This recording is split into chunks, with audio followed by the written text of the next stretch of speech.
बिस्मिल्लाहिर्रहमानिर्रहीम। Class 10th के उर्दू से इंग्लिश ट्रांसलेशन के आज पैराग्राफ नंबर 3 को सॉल्व करेंगे।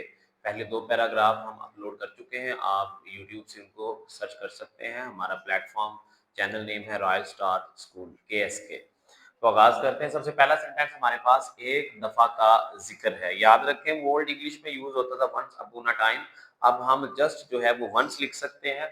तो आगाज करते हैं। वंस एक दफा का जिक्र है। वंस कि एक, अब इस पूरे पार्ट को हमने वंस में ट्रांसलेट कर दिया है। एक दफा का जिक्र है कि वंस एक गीदड़ दरिया के किनारे रहता था। याद रख लें जिस सेंटेंस की पहचान था ती थी ते थे आ जाए वो पास्ट इंडेफिनेट होगा। Past indefinite. और अगर सेंटेंस पास्ट इंडेफिनेट है सबसे पहले सब्जेक्ट फाइंड करें, फिर सेकंड फॉर्म वर्ब की प्लेस करें और फिर उसके बाद हम ऑब्जेक्ट प्लेस करेंगे। एक गीदड़ दरिया के किनारे रहता था। कौन रहता था? सब्जेक्ट हमेशा हम कौन से फाइंड करेंगे? एक गीदड़। ये हमारा सब्जेक्ट मिल गया। तो एक गीदड़, अ जैकल, वंस अ जैकल। अब हमें second form of verb find करनी है। याद रख लें काम वर्ब जो होगा वो जुमले के लास्ट पे मोस्ट कॉमन मौजूद होता है। तो गीदड़ क्या करता था? रहता था। तो ये हमारी जो है वो वर्ब है इस जुमले की, रहना। तो रहना की इंग्लिश लिव है। और चूंकि पास्ट इंडेफिनिट है हमें सेकंड फॉर्म लगानी है, तो लिव की सेकंड फॉर्म होगी live. Once a jackal lived. अब हमें ऑब्जेक्ट चाहिए। वो कहाँ रहता था? दरिया के किनारे, on the bank of river. वो दरिया के किनारे रहता था। नेक्स्ट चलते हैं जी। दरिया के दूसरे किनारे पर खरबूजों के खेत के बहुत से खेत थे। दरिया के दूसरे किनारे पर खरबूजों के बहुत से खेत थे। अब हमने ये सेंटेंस को पहचानना है। ये सेंटेंस है कौन सा? तो दरिया के दूसरे किनारे, दरिया भी काम नहीं है, किनारे भी काम नहीं है, खरबूजे भी काम नहीं है और बहुत से खेत थे, काम नहीं है। तो इस पूरे जुमले में काम का करना या होना मौजूद नहीं है। वो सेंटेंस जिसमें काम का करना होना मौजूद नहीं है उसको हम नॉन एक्शन या सिंपल कह सकते हैं, लेकिन मैंने इनको नॉन एक्शन का नाम दिया हुआ है।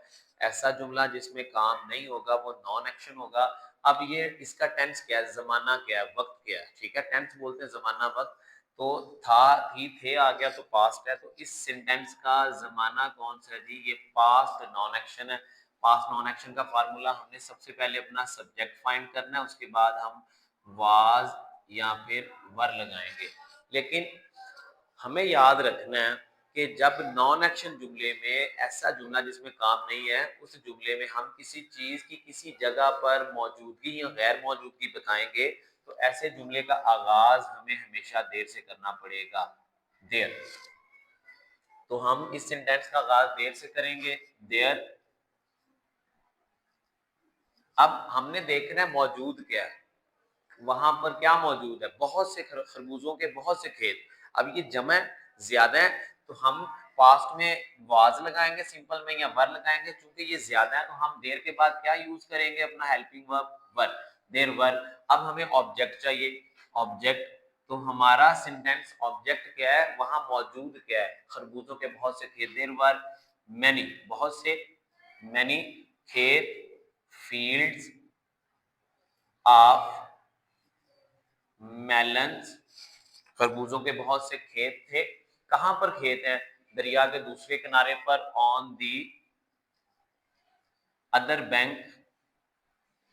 दूसरा किनारा, दूसरा अदर, बैंक किनारा, ऑफ रिवर, दरिया के दूसरे किनारे पर खरबूजों के बहुत से खेत थे। तो वो जुमला जिसमें काम नहीं होगा वो नॉन एक्शन है। दूसरा, अगर इस जुमले में किसी चीज की कहीं जगह पर किसी जगह में मौजूदगी या गैर मौजूदगी बताई जाए तो इस जुमले का आगाज हमने देर से करना है। तो हमने देर से किया। नेक्स्ट है जी। दरिया गहरा और चौड़ा था। ये हमारा सेंटेंस है। दरिया गहरा और चौड़ा था। तो दरिया भी काम नहीं, गहरा और चौड़ा भी काम नहीं, तो ये सिंपल फिर से नॉन एक्शन सेंटेंस होगा। नॉन एक्शन सेंटेंस बता चुका हूँ, वो जुमला जिसमें काम का करना होना मौजूद ना हो। सबसे पहले इस सेंटेंस का सब्जेक्ट फाइंड कर लें। क्योंकि ये पास्ट नॉन एक्शन है तो इसमें वाज लगेगा या वर लगेगा, फिर हम इसका ऑब्जेक्ट प्लेस करेंगे। तो सबसे पहले सब्जेक्ट कैसे फाइंड करते हैं? कौन से? कौन गहरा और चौड़ा था? दरिया, द रिवर। अब हमने ये रिवर से पहले दी क्यों लगाया? जब हम अपना कोई कॉमन नाउन यूज करते हैं तो याद रख लें सेंटेंस में बार-बार उसको यूज करें तो हम उस दरिया को महसूस कर रहे हैं। तो किसी चीज को महसूस करने के लिए हमने यहाँ पे दी यूज किया द रिवर। अब ये हमने सब्जेक्ट लगा लिया, वाज ये वर्ब लगाना है, हेल्पिंग वर्ब, तो रिवर सिंगुलर है तो हम यहाँ पे वाज लगाएंगे, द रिवर वाज। अब गहरा और चौड़ा था, डीप, गहरा, डीप, चौड़ा, and wide. The river was deep and wide. Next चलते हैं, गीदड़ जी भरकर खाना चाहता था थी थे पास्ट में डेफिनेट है, पहले हम बता चुके हैं पास्ट में डेफिनेट है। सबसे पहले हम अपना सब्जेक्ट प्लेस करेंगे, कौन खाना चाहता था? गीदड़, जैकल। क्या करना चाहता था? चाहता था, पास्ट टेंस सब्जेक्ट का सेकंड फॉर्म चाहता, वांट होता है, चाहता, वांट, चूंकि हमें सेकंड फॉर्म लगानी तो वांटेड। याद रख ले वांटेड के बाद वांट या वांटेड के बाद हमेशा टू प्लस फर्स्ट फॉर्म लगाते हैं, तो हमने टू वांट के बाद टू लाजमी लगाएंगे। The jackal wanted to. अब वो क्या करना चाहता है? खाना चाहता है, तो टू के बाद हमेशा फर्स्ट फॉर्म लगती है, टू के बाद first form. Jackal wanted to eat, क्या खाना चाहता है वो? गीदड़ जी भरकर वांटेड टू ईट, जी भरकर टू हिज फिल, यानी अपना पेट भरकर खाना चाहता था। तो हमने चाहता इंग्लिश वांट से की और पास्ट में डेफिनेट सेकंड फॉर्म वांटेड कर दिया। वांट या वांटेड के बाद हमें टू प्लस फर्स्ट फॉर्म लगानी है। याद रखना है टू के बाद हमेशा वर्ब की फर्स्ट फॉर्म आती है। नेक्स्ट चलते हैं, वो दरिया अबूर नहीं कर सकता था। मॉडल वर्ब आ गया, सकता था, सकती थी, सकते थे। हमें यहाँ पे could plus first form use करनी है। जब भी जुमले में सकता था, सकती थी, सकते आ गया तो उसके लिए कुड यूज करते हैं। सबसे पहले हम सब्जेक्ट लगाएंगे, उसके बाद हम कुड प्लस फर्स्ट फॉर्म, फिर हम अपना ऑब्जेक्ट प्लेस करेंगे। सका, सकी, सके, सकता था, सकती थी, कुड होता है, सब्जेक्ट के बाद हमने कुड यूज किया। वो कौन नहीं दरिया अबूर कर सकता था? वो, यानी ही कुड नॉट। ये हमने नॉट क्यों लगाया? क्योंकि यहाँ पे नहीं आ गया, ही कुड नॉट। अब वर्ब की फर्स्ट फॉर्म चाहिए, तो क्या नहीं कर सकता? अबूर, क्रॉस। क्या अबूर नहीं कर सकता? Object, the river. वो दरिया अबूर नहीं कर सकता था। एक दिन उसने अपने दोस्त ऊंट से कहा। अब उसका यहाँ पे एक दोस्त ऊंट है, उससे वो जिक्र कर रहा है। एक दिन उसने अपने दोस्त ऊंट से कहा, यहाँ पे हमारा सेंटेंस खत्म हो गया। तो वो जुमला जो अलिफ छोटी ये बड़ी ये पे खत्म हो, वो दोबारा फिर से बता दो, वो पास्ट इंडेफिनिट। ता था, ती थी, ते थे, अलिफ छोटी ये बड़ी ये पास्ट इंडेफिनिट है। पास्ट इंडेफिनिट है तो सब्जेक्ट के बाद हमें सेकंड फॉर्म लगानी। एक दिन उसने अपने दोस्त ऊंट से कहा, कह कौन रहा है? बात कौन कर रहा है? उसने, यानी ही ने। तो हमें हमारा सब्जेक्ट जो है वो फाइंड हो गया, ही। कौन से सब्जेक्ट फाइंड करते हैं? कौन कहता है अपने दोस्त से? वो, यानी उसने, ही।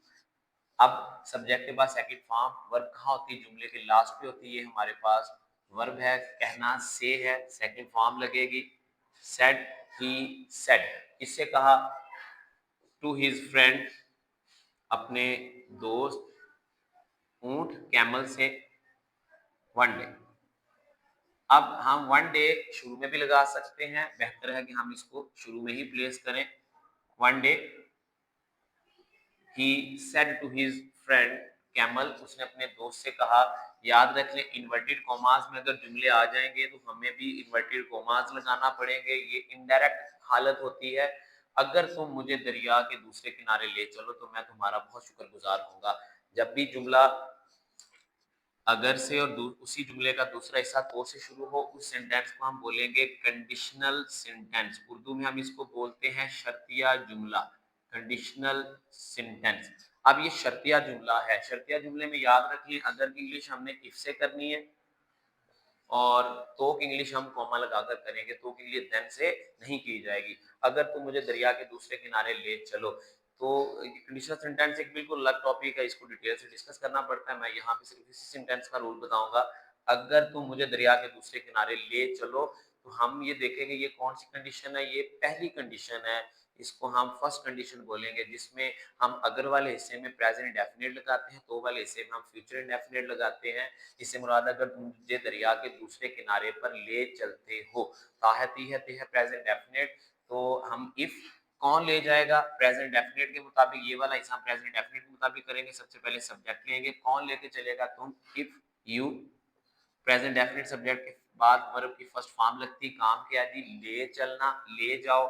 टेक, ऑब्जेक्ट चाहिए, वो टेक किसको करेगा, मुझे, मी को। If you take me to the other bank of river, दरिया के दूसरा किनारा, अदर बैंक ऑफ रिवर।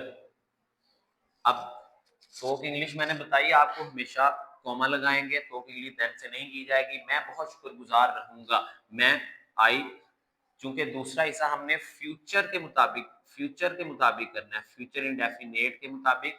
शुक्रगुजार होना वर्ब नहीं है, हालत है ये। और फ्यूचर इंडेफिनेट में जब हालत आ जाती है, काम नहीं होता, नॉन एक्शन सेंटेंस है, तो विल को विल बी में चेंज कर देंगे।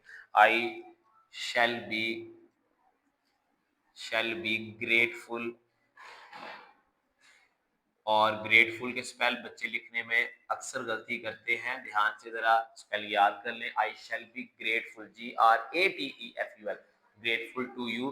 अब आप देखें यहाँ पे कॉमास खत्म हो गए हैं, हमें भी अपने कॉमास को यहाँ पे खत्म करना है। ऊंट रजामंद हो गया, गया गई के। पास्ट इंडेफिनिट की 3 पहचान है, मैं नीचे लिख रहा हूँ। अलीफ पे खत्म हो जाए जुमला, छोटी ए पे, बड़ी ए पे, था पे, थी पे, या फिर थे पे। इसके अलावा गया पे, गई पे, गए। ये तीनों पहचान पास्ट इंडेफिनिट की हैं। जब भी ये जुमला इनमें से किसी भी लफ्ज पे खत्म होगा तो वो पास्ट इंडेफिनिट होगा। ऊंट रजामंद हो गया, फिर से पास्ट इंडेफिनिट है। सबसे पहले आप सब्जेक्ट फाइंड कर लें, कौन रजामंद हो गया, ऊंट, कैमल। और रजामंद होना एग्री होता है, चूंकि हमें पास्ट इंडेफिनिट में वर्ब की सेकंड फॉर्म लगानी, तो हमने इसको एग्रीड कर दिया। गिदड़ ऊंट की पीठ पर छलांग लगाकर बैठ गया। अब इस जुमला एक है, इसके हिस्से दो हैं। ऊंट, और सॉरी, गिदड़ ऊंट की पीठ पर छलांग लगाकर बैठ गया। अब ये कर वाला जो हिस्सा है, याद रख लें, जब भी कर वाला हिस्सा होगा, इसको पहले और दूसरे दोनों हिस्सों को हम अलग अलग कर देंगे और दो हिस्सों में इसको डिवाइड कर देंगे। गीदड़ ऊंट की पीठ पर छलांग लगाकर बैठ गया, हम कहेंगे गीदड़ ने छलांग लगाई, ठीक है। Jackal jump. अब दो हिस्से बना देंगे, याद रख लें, और हिस्सा दोनों हिस्से उसी सेंटेंस में बनाने हैं जिस सेंटेंस में वो पहला हिस्सा होगा। गीदड़ ने छलांग लगाई, पास्ट में डेफिनेट हो गया, छोटी आ गई, और ऊंट की पीठ पर बैठ गया। कर को हमने एंड में चेंज कर देना है, कर को एंड में चेंज करेंगे। And sat on the camel's back, sat on the camel's back। तो कर वाला हिस्सा हम हमेशा दो हिस्सों में डिवाइड कर देंगे। उसने भाग कर किताब लिखी, एक जुमला है, तो इसने भाग कर आ गया, दो हिस्से मिल रहे हैं, दोनों हिस्सों को अलग अलग कर दें, कर को और में चेंज कर दें, यानी वो भागा और उसने किताब लिखी। अब हमने इस सेंटेंस को आसान कर लिया, बनाना भी आसान हो जाएगा। ऊंट दरिया में से चलते हुए दरिया के दूसरे किनारे पहुंच गया। अब वो जुमला जिसमें ते हुए, ता हुए, ती हुए, ऐसा सेंटेंस अगर आ जाए तो उस सेंटेंस को हम याद रख लेंगे, वाइल प्लस आईएनजी फॉर्म से सॉल्व करेंगे। मिसाल के तौर पर, भागते हुए उसने परिंदा पकड़ा। अब भागते हुए, वाइल रनिंग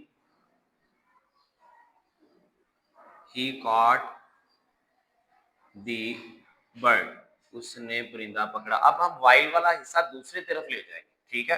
तो हम यहाँ पे कहेंगे he caught the bird while running, ठीक है। तो याद रख लें, ता हुआ, ती हुई, ते हुए वाले हिस्से को हम वाइल प्लस आईएनजी फॉर्म से सॉल्व करेंगे। तो अब इस सेंटेंस की तरह, ऊंट दरिया में से चलते हुए दरिया के दूसरे किनारे पहुंच गया। अब कौन पहुंच गया, हम सबसे पहले सब्जेक्ट लेंगे, कौन पहुंचा, ऊंट, कैमल। पहुंचा, रीच, वर्ब चाहिए ना हमें, पास्ट डेफिनेट है, या गई, ये सब्जेक्ट है, सब्जेक्ट के बाद सेकंड फॉर्म, पहुंचना काम है, रीच, सेकंड फॉर्म कर दी, रीच। कहां पहुंचा, the other bank of river, the other bank of river, दरिया के दूसरे किनारे पहुंच गया। कैसे, दरिया में से चलते हुए, वाइल, पानी में चलना वेड होता है, और उसको हम आईएनजी, वाइल के बाद आईएनजी फॉर्म लगेगी वेटिंग। लेकिन याद रख लें कोई भी वर्ब जिसकी पहली हालत ई पे खत्म हो उसमें हम आईएनजी लगाने से पहले ई को खत्म कर देंगे। While waiting through through the river, river. Last है जी, गीदड़ खरबूजों के खेत में घुस गया, गया गई के पास इंडेफिनिट, कौन घुस गया? गीदड़। सबसे पहले सब्जेक्ट लिया, जैकल घुस जाना, एंटर्ड, एंटर के बाद ना इन लिखेंगे ना इनटू, जैकल एंटर्ड दी, कहाँ घुस गया? Melon fields.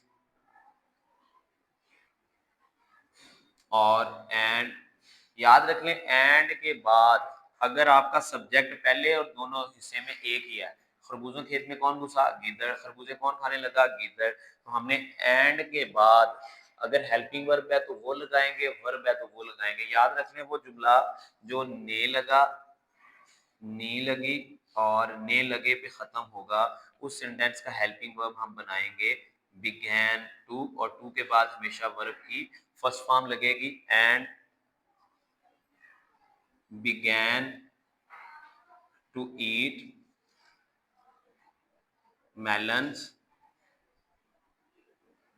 joyfully, मजे से, joyfully। तो आज का लेक्चर इसमें इंशाल्लाह हमने मुकम्मल जो पैराग्राफ में जितने रूल्स आए थे उनको हमने डिटेल डिस्कस करने की कोशिश की है। उम्मीद है कि आप इनको समझेंगे और ये आपके लिए हेल्पफुल साबित होंगे। शुक्रिया।